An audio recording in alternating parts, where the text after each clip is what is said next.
pour le groupe Les Républicains.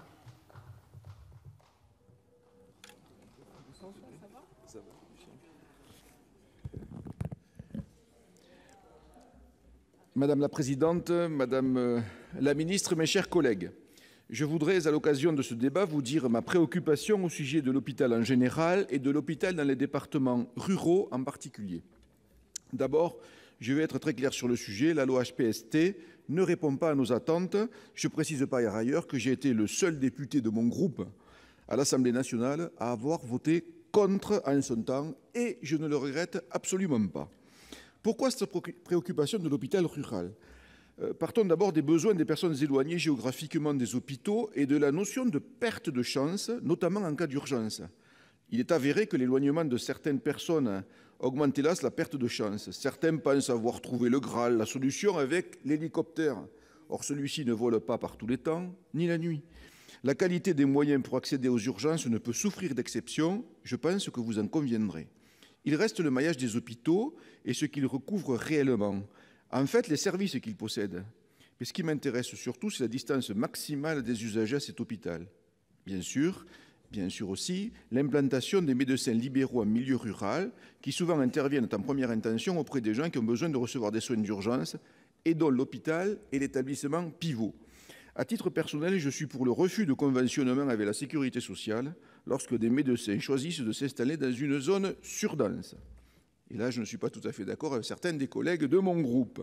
Après tout, Madame la Ministre, les études sont gratuites jusqu'à la 6e année en France. Ce n'est pas le cas aux États-Unis, ce n'est pas le cas non plus en Angleterre. Donc la nation a consenti des efforts particuliers pour ces futurs médecins qui, par la suite, sont payés lorsqu'ils sont internes. Il apparaît donc normal qu'en retour, ceux-ci doivent quelque chose à la nation qui les a formés gratuitement.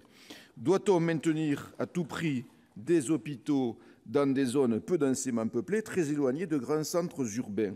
Ma réponse est oui, et j'ajouterai aussitôt, peut-être pas à n'importe quel prix, et peut-être pas à n'importe quelle condition. En effet, tout citoyen français doit pouvoir avoir les mêmes chances d'accéder à des soins urgents à un hôpital où qu'il habite. Je pense aussi aux maternités, le minimum requis est de 300 accouchements annuels.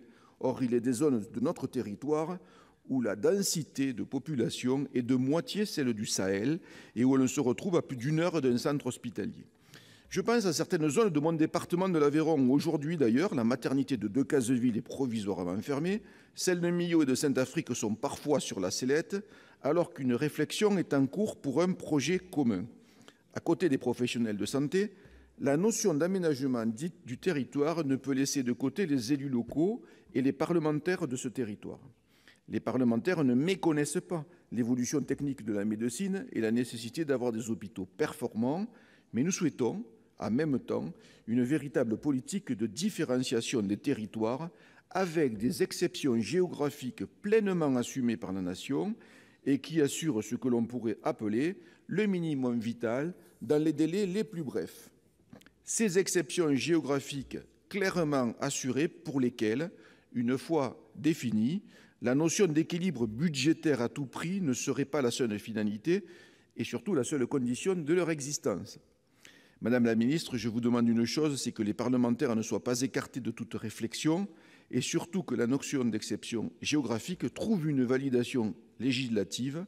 C'est pour l'instant simplement une notion que l'on veut bien accepter, c'est souvent en accord d'ailleurs avec le ministère, mais qui n'a pas de validation au niveau législatif, afin que les hôpitaux en milieu rural ne soient pas systématiquement remis en cause, ce qui est malheureusement trop souvent le cas. Je vous remercie.